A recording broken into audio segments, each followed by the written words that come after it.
Fala, gurizadinha, tudo certo com vocês? Que grande jogo entre Espanha e Alemanha. A seleção espanhola está nas semifinais da Eurocopa e tivemos o adeus de Toni Kroos do futebol profissional. Ele que se aposentou depois desse último jogo com a seleção da Alemanha. Vou falar um pouquinho sobre essa partida e sobre o que esperar dessa seleção espanhola daqui pra frente. Primeiro, se vocês estão por aqui e ainda não estão inscritos no canal, se inscrevam para ajudar o canal a crescer, deixa aquele like no vídeo que ele será distribuído para mais pessoas interessadas no tema e, como sempre, os comentários de vocês por aqui.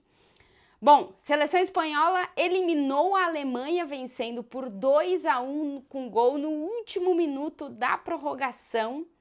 Avança às semifinais da Eurocopa, vai ter uma tarefa duríssima pela frente, vai pegar ou França ou Portugal que estão jogando neste momento. E a gente teve o último jogo de Toni Kroos, o adeus de Toni Kroos ao futebol, depois da eliminação da Alemanha nesta Eurocopa. Primeiro dizer que foi um jogo bastante equilibrado, teve momentos para a Espanha, momentos para a Alemanha. Se a gente for ver as estatísticas, 51% de posse de bola para a Alemanha, 49% para a Espanha, finalizações no gol, 23% para a Alemanha, 18% para a Espanha. Não, finalizações no geral, 23 para a Alemanha, 18 para a Espanha, finalizações no gol, 5 para a Alemanha, 6 para a Espanha, faltas, 17 para a Espanha, 22 para a Alemanha, ou seja, os números mostram realmente o equilíbrio que foi a partida, que teve momentos para a Espanha e momentos para a Alemanha.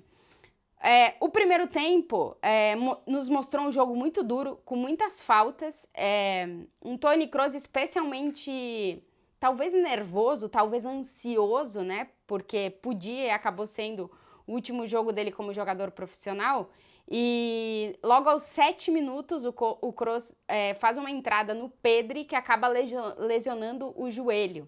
O Pedri sai de campo, a seleção espanhola divulga que as primeiras checagens apontaram para uma entorse na parte lateral do joelho esquerdo. Ele ainda vai ser reavaliado e fazer mais exames, mas tudo indica que o Pedri perde o restante da Eurocopa. O Pedri deixou o campo, o Luis de la Fuente colocou no lugar dele o Dani Olmo. Era a dúvida antes do jogo da seleção espanhola se jogaria o Pedri no meio ou o Dani Olmo. E, na verdade, o Dani Olmo acabou sendo o melhor jogador em campo para a seleção espanhola. Como eu disse, um primeiro tempo bastante equilibrado, com momentos para uns e para outros, mas um segundo tempo que a Espanha começa com a característica que tem sido dessa seleção espanhola, muito agressiva, tentando ir muito em busca do gol e acaba encontrando. Uma assistência de Lamine Yamal que termina no gol de Dani Olmo, primeiro da seleção espanhola, logo aos 6 minutos do segundo tempo. O Lamine Yamal e o Nico Williams, que de novo foram os grandes revulsivos desse jogo da seleção espanhola. A seleção espanhola é hoje uma seleção mais vertical e mais objetiva, porque conta com esses dois meninos que têm sido o grande destaque da Espanha, né? São jogadores profundos, são jogadores agudos. Uma coisa que fazia muito tempo que a seleção espanhola não tinha esse tipo de jogador. Teria que voltar bastante no tempo para encontrar eles, inclusive. E está conseguindo aproveitar essa verticalidade de ambos. O Lamine Yamal, inclusive, que deu assistência para o gol do Dani Olmo, e ele, que é o jogador mais jovem a disputar uma Eurocopa com 16 anos, chegou às 3 assistências na competição, é um dos líderes, talvez o líder de assistência dessa Euro, com uma assistência na fase de grupos, uma assistência nas oitavas e agora uma assistência nas quartas de final também. Acabou sendo que a substituição dele e a saída do Nico Williams do jogo pioraram a seleção espanhola, porque a seleção ficou muito mais pragmática, uma seleção que já não tinha tanto o fato de abusar dos pontas, né, dessa velocidade para ter o contra-ataque como uma possibilidade, e o jogo da Espanha ficou um pouco mais lento sem esses jogadores. Se a Espanha piorou com as saídas desses dois jogadores, a Alemanha melhorou com a entrada do Florian Wirtz e também do Füllkrug, que conseguia arrematar praticamente todas as bolas dentro da área, e o Wirtz, que deu muito mais criatividade e qualidade para o meio de campo da seleção alemã, e muito mais, transformou a seleção com muitas mais possibilidades ofensivas, né? Então os dois meninos saíram da Espanha, pioraram a Espanha nesse sentido, e os dois jogadores que entraram na Alemanha acabaram melhorando a seleção da Alemanha.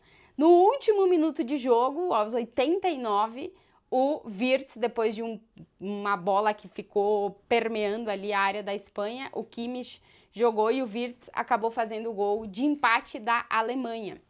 E aí o jogo foi para a prorrogação. Na prorrogação a gente já sentiu os jogadores muito mais cansados, as duas seleções praticamente esgotaram as mexidas e acabou que os jogadores realmente estavam muito cansados. A gente teve muitos cartões distribuídos durante todo o jogo, inclusive o zagueiro Lenormand, o Álvaro Morata e também o Dani Carvajal estão fora das semifinais com a seleção espanhola. Atenção que Dani Carvajal estava sendo um dos melhores jogadores da linha defensiva da Espanha, e não só da Espanha, dessa temporada no futebol europeu, e ele está fora das semifinais. Inclusive ele levou o segundo amarelo, acabou tomando vermelho no jogo, mas na Eurocopa vermelho só perde uma partida, então ele perde a semifinal. Numa hipotética final, o Carvajal poderia jogar. Segunda parte, como eu disse, protagonista foi o cansaço, mas a seleção espanhola conseguiu entregar mais, conseguiu buscar mais o gol, e no último minuto da prorrogação, Dani Olmo dá assistência para o Merino marcar o gol da vitória da seleção espanhola, 2-1 da Espanha para cima da Alemanha. O lance polêmico aconteceu na prorrogação, uma bola chutada pelo jogador da Alemanha, que agora não vou lembrar quem, bate na mão do Cucurella, que a mão não estava pegada, não estava colada no corpo. O árbitro faz o sinal de que a mão estava colada no corpo e não dá o pênalti, mas a mão não estava. E o VAR, em teoria, não entra porque há uma identificação de que há um impedimento prévio do Füllkrug. Então a Espanha acabou se salvando nesse lance porque poderia ter sido pênalti para a Alemanha, a arbitragem não deu. Por esse impedimento prévio, poderia ter sido pênalti para a Alemanha e poderia ter mudado a história da partida. Mas a verdade é que a Espanha está classificada para as semifinais da Eurocopa, a seleção espanhola que é a melhor seleção dessa Euro, que vem entregando o melhor futebol e também vem conseguindo resultados. São 5 jogos da Espanha até aqui na Euro, 5 vitórias da seleção do técnico Luis de la Fuente, uma seleção que tem, junto com a Alemanha, o melhor ataque da competição e tem uma das melhores defesas, 11 gols marcados em 5 partidas, apenas 2 gols sofridos, e agora nas semifinais, na terça-feira, vai enfrentar um rival duríssimo, porque caiu no pior lado da chave, vai ser França ou Portugal, que estão jogando neste momento que eu estou gravando este vídeo. A partida também marca o adeus de Toni Kroos ao futebol, ele que já havia anunciado que não seguiria no Real Madrid, que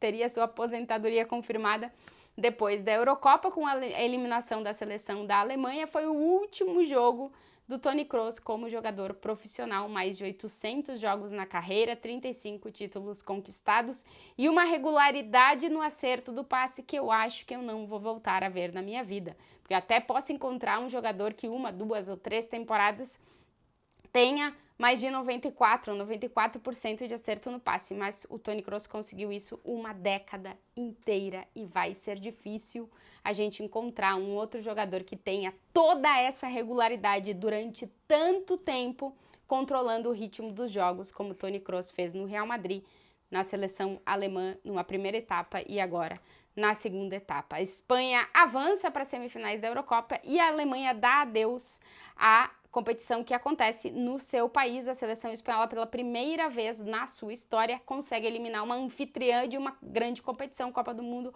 ou Eurocopa, e aconteceu na Alemanha. Espanha e Alemanha são as duas seleções que têm mais Eurocopas conquistadas na história, portanto, só a Espanha vai poder ainda seguir na briga pelo tetra. A Alemanha continua com os 3 títulos conquistados. Se vocês chegaram até aqui no vídeo e ainda não curtiram o canal, se inscrevam aqui no canal, deixa o like no vídeo e também os comentários por aqui. Um beijo para todo mundo.